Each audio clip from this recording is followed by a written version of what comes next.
ओम नमः शिवाय। महाशिवरात्रि पर भगवान भोलेनाथ कालों के काल महाकाल की पूजा की जाती है।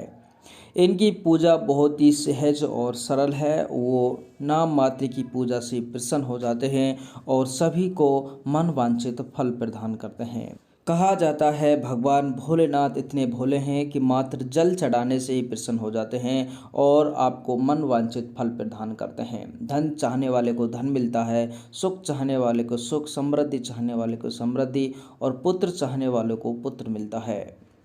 तो अब की बार शिव चौदस यानी कि हम इसको भोला चौदस या महाशिवरात्रि कहते हैं और महाशिवरात्रि पर अब की बार विशेष योग बन रहा है, इसलिए व्रत करना बिल्कुल भी ना भूलें। व्रत किस प्रकार किया जाता है इसके बारे में हम आपको संपूर्ण जानकारी दे रहे हैं। बिल्कुल आपको पंचांग के अनुसार दी जाएगी किस प्रकार हमें पूजा अर्चना करनी चाहिए जिससे हमारे जन्म जन्मों को भी पाप कट जाएं और इस संसार के संपूर्ण सुख भोग कर परम पद को प्राप्त करें। कहा जाता है भगवान भोलेनाथ की पूजा अर्चना करने वाला व्यक्ति शिवलोक को प्राप्त होता है और जन्मों जन्मों के सुख प्राप्त करता है। व्रत की संपूर्ण जानकारी देने से पहले मैं आपसे एक निवेदन जरूर करता हूँ, कमेंट बॉक्स को खाली ना छोड़ें। कमेंट बॉक्स में हर हर महादेव, ओम नमः शिवाय जरूर लिखें। आपकी सभी मनोकामना पूर्ण होंगी और आपका व्रत भी जरूर सफल होगा, आपको पूर्ण व्रत का फल प्राप्त हो।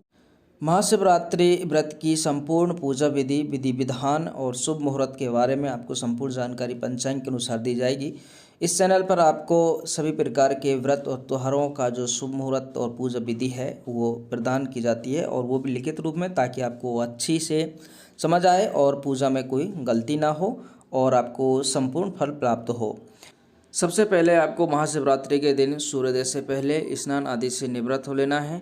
सुबह जल्दी स्नान करके आपको साफ वस्त्र धारण करने हैं और जहाँ पर आपका पूजा घर है और उस पूजा घर की आपको सफाई करनी है।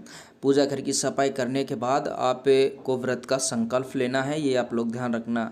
व्रत करने से पहले व्रत का संकल्प लेना ज़रूरी होता है कि हम ये व्रत किस उद्देश्य से कर रहे हैं। संकल्प लेना बहुत ही आसान होता है। आप अपने हाथ में चावल लें और चावल के बाद कुछ जल की बूंदें आप यानी कुछ जल लें और जल लेने के बाद आप लोग संकल्प लें कि भगवान भोलेनाथ, मैं आपका ये महाशिवरात्रि का व्रत करने जा रहा हूँ, आपकी कृपा से मेरी जो आपकी मनोकामना है वो पूर्ण हो। ऐसा कहने के बाद आप लोग जो ये अक्षत आपने जो चावल लिए हैं वो भगवान भोलेनाथ के या आपका पूजा घर है या भगवान भोलेनाथ की मूर्ति है तो उसके सामने आप लोग वो अक्षत हैं जो अर्पण कर दें, या गणेश भगवान की मूर्ति है तो वहाँ आप लोग अर्पण कर दें या फिर अपने मंदिर में ही, घर मंदिर में उनको अर्पण कर दें। इसके बाद आपका व्रत है जो प्रारंभ हो जाता है। आप भगवान भोलेनाथ का जो मंत्र है ओम नमः शिवाय, इसका जाप करते रहे। महामृत्युंजय जो मंत्र है जो हमें अकाल मृत्यु से बचाता है, ओम नमो, ये यानी कि जिसको अपन कह सकते हैं ओम त्र्यंबकम यजामहे सुगंधिम पुष्टिवर्धनम उर्वारुकमिव बंधनान् मृत्युर्मुक्षीयमामृतात्, इस मंत्र का भी आप लोग जाप करते रहें।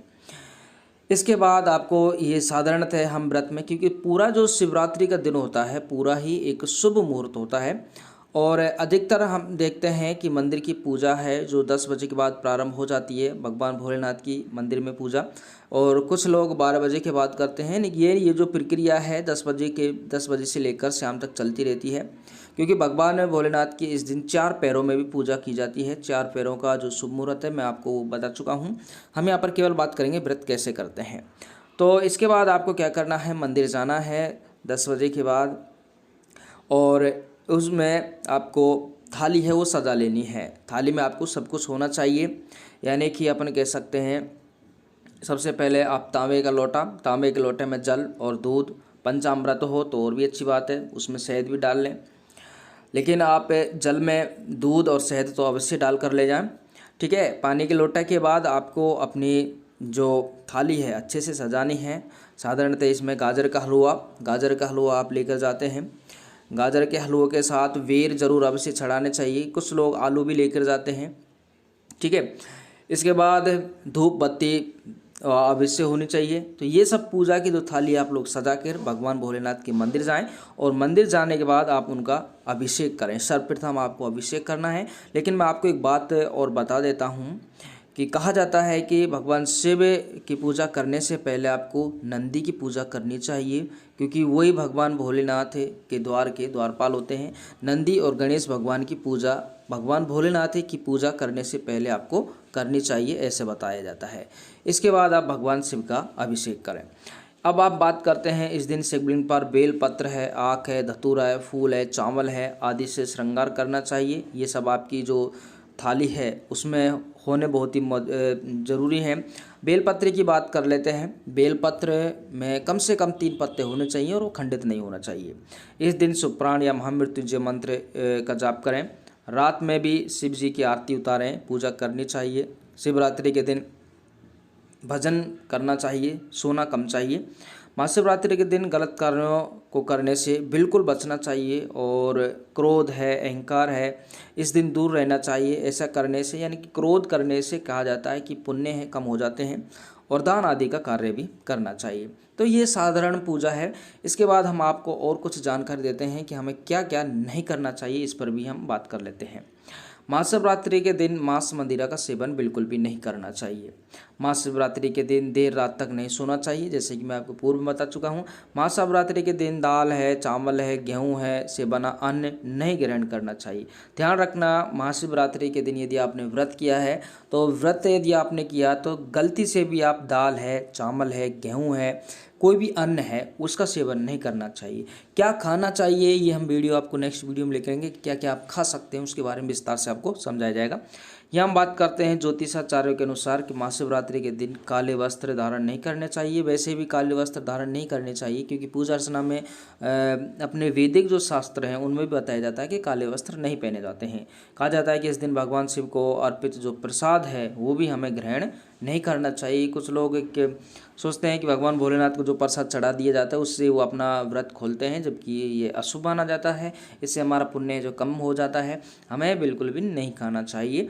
तो ये आपको ध्यान रखना है। इसके बारे में और महत्वपूर्ण जानकारी हम आपको दे देते हैं।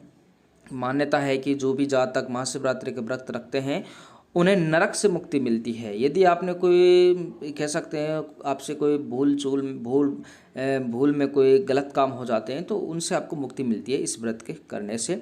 इस व्रत के करने मात्र से ही सभी तरह के पापों से भी मुक्ति मिलती है और आत्मा की शुद्धि होती है। ऐसी भी मान्यता है कि इस दिन जहाँ जहाँ भी शिवलिंग स्थापित है उस स्थान पर भगवान शिव का आगमन होता है। इसलिए शिव की पूजा के साथ ही शिवलिंग की भी विशेष आराधना करने की परंपरा है। शिव अपने भक्तों को सच्चे दिल से आशीर्वाद देते हैं। महाशिवरात्रि पर व्रत रखने से व्यवसाय में वृद्धि, नौकरी में तरक्की मिलती है। अगले दिन तिल, जौ, खीर आदि का दान देकर व्रत को समाप्त किया जाना चाहिए। ध्यान रखना, मैं आपको बताऊंगा व्रत का पारण आपको कब करना है, वो मैं भी समय आपको बताऊंगा। कि आपको ध्यान रखना, पूरे शिवरात्रि के दिन आपको या व्रत के दिन आपको कुछ भी अन्न ग्रहण नहीं करना है। हाँ, फलाहार आप खा सकते हैं। अब फलाहार में भी आपको क्या क्या खाना है अगर मैं आपको पूरी डिटेल से यहाँ बताऊँगा तो वीडियो लंबी हो जाएगी, लेकिन आपको इतना ज़रूर बता देता हूँ कि आप फलाहार ग्रहण कर सकते हैं, दूध भी खा सकते हैं, दूध पी सकते हैं। तो ये तो है इम्पोर्टेंट अभी जानकारी। अब हम आपको सबसे पहले हम आपको बताना चाहेंगे आपको व्रत कब खोलना है। व्रत आपका खोला जाएगा 2 मार्च को। ध्यान रखना इस बात को, 2 मार्च से पहले आपका व्रत यदि आप खोलते हैं तो आपका व्रत पूरी तरह अधूरा रहेगा।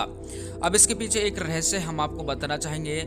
आप 1 मार्च को जो भगवान भोलेनाथ की पूजा अर्चना के बाद फलाहार ग्रहण कर सकते हैं, लेकिन अन्न बिल्कुल भी ग्रहण नहीं कर सकते। ये आप ध्यान रखना।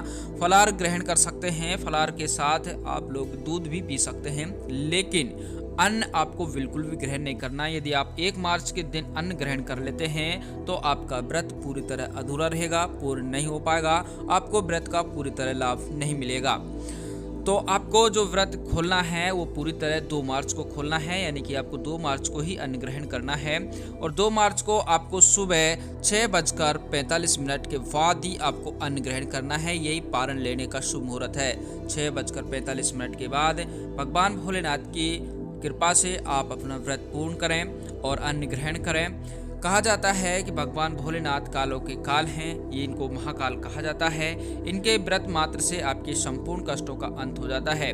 व्रत हमेशा पूरे नियम से करना चाहिए। इसके बारे में हम आपको संपूर्ण विधि विधान बता चुके हैं।